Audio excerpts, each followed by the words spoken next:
So the Prime Minister is welcoming those farmers this morning to Number 10. I care. It's brilliant. It's fantastic. We are friends of the farmers. It's the second UK Farm to Fork Summit. What does it mean? Nothing. Yeah. As the government has announced support measures to help farmers, our Northern Ireland reporter Dougie Beattie, who knows a thing or two about all of this, got some cows, says the real problems they face are not so easy to solve.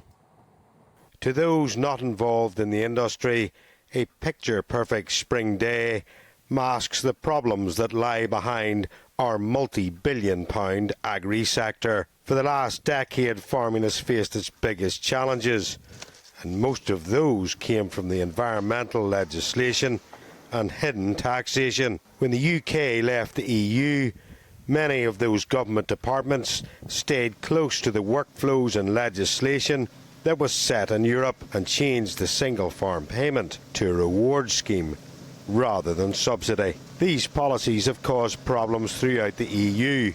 In Germany alone, over 2,300 farmers have decided to leave the industry. The culling of cattle and wilding of land has saw a substantial drop in productivity as a drive towards lower carbon and methane targets are enforced. Environmental policies around the cleaning of drains has meant that the water tables have stayed high, and in this last year not only land but towns have faced flooding, and the algae is now appearing in our waterways. The sodden ground has meant that slurry storage is now at maximum capacity, and the first cut of silage will be smaller than usual, meaning that winter feed costs will rise even further. In the northeast of England, many of the winter wheat and barley fields have been washed out, and now the expensive reseeding process must begin once more.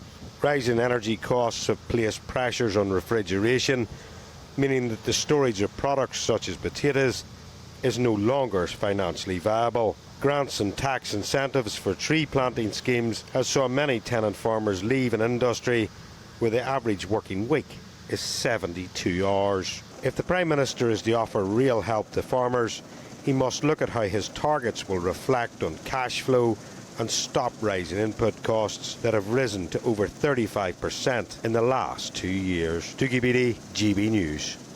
Let's now go back to the potato farmer and the host of Farming Funny podcast, James Fairley.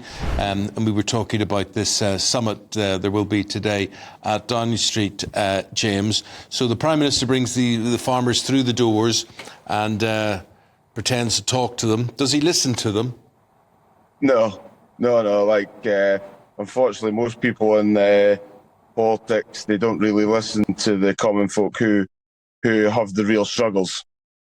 Yeah. What is the basic problem at the minute? I mean, you're facing terrible problems as regards weather, for instance. What would you say is the big problem overall that government can help you with? Well, I think one of the biggest things is we need transparency in the supply chain for costs. We need a fair price. That's all we're asking, because effectively what we're doing is we're playing with the nation's the cost of living. You know, I'm very surprised that the public haven't made a bigger thing of the profits that Tesco released a couple of weeks ago of over £2 billion. That's hurting the public, you know, and it's one of the biggest things that it helps our economy, but also saves our economy. So in order to protect the pocket of the British person, I want the government to step in and try and pass the, allow us to be able to earn a bit more, but make it a fair sort of 30-30-30 sort of split through the supply chain. I mean, it's important that we all wake up to this, and I think what's the Jeremy Clarkson show on Amazon? Clarkson's Farm. I think Caleb's going to be attending this Farm to Fork summit in Downing Street today, and he's become a bit of a champion, hasn't he, for you guys? We're all becoming a bit more aware of all of this, but what are the risks if we don't take this seriously? If farmers can't afford to turn a profit, what's our food security going to be like in this country? Well, as Jacob Rees-Mogg spoke about the strawberries industry, and this sums up their thinking, we'll just import it. But what happens if we have another incident like what happened with the energy crisis when the war happened. So what we don't realise, because we've never experienced this, is if the food stopped going on the shelves, how long do you think it would be until there was civil anarchy?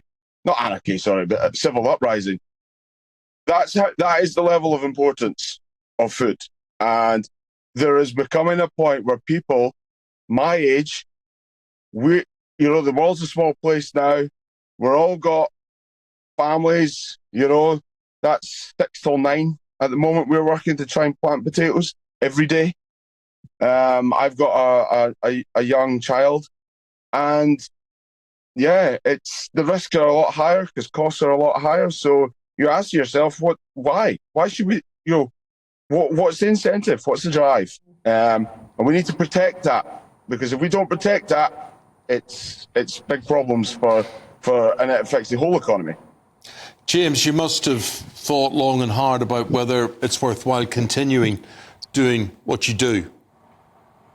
I do what I do because of it's in the family. We've farmed in some of the same land since 1703. So it's not a job. This is what people have to forget about farming. It's not a job, because if it was a job, we would have all given up years ago.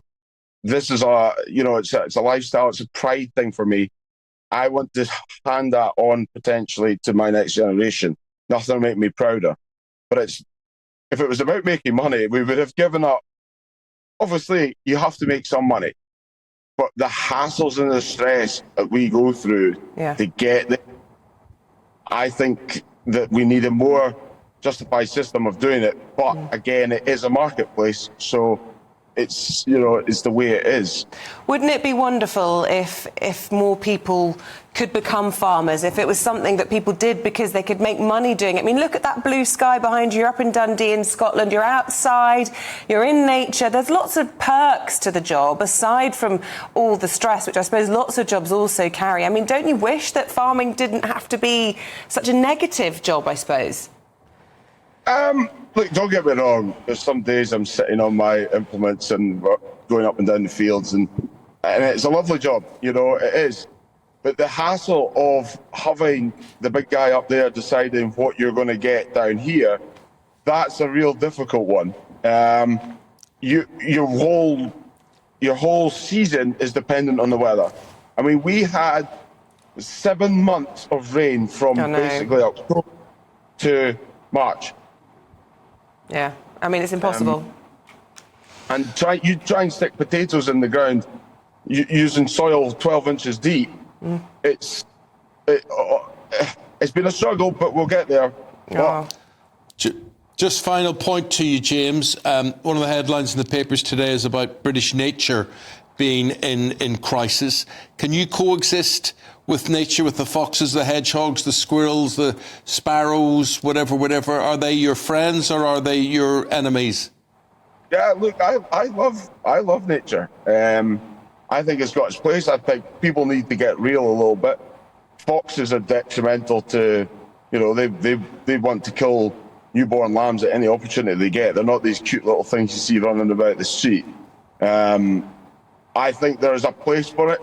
I think what we're doing is we're allowing too much emphasis on nature. We've got local farmers close to us who have had land washed out. I mean, acres and acres, because otters have been building dams, but we can't do anything about it. So there is depending what we want from life. Do we want it to be like that, or do we want? There's things that are lovely, but there's things that need to be addressed in order to leave the countryside run by the people who run the countryside. Good talking to you, James. Very, very interesting, all of that. James Fairley is a potato farmer. Very good talking to you. Thank you very much indeed. We've got to leave it there.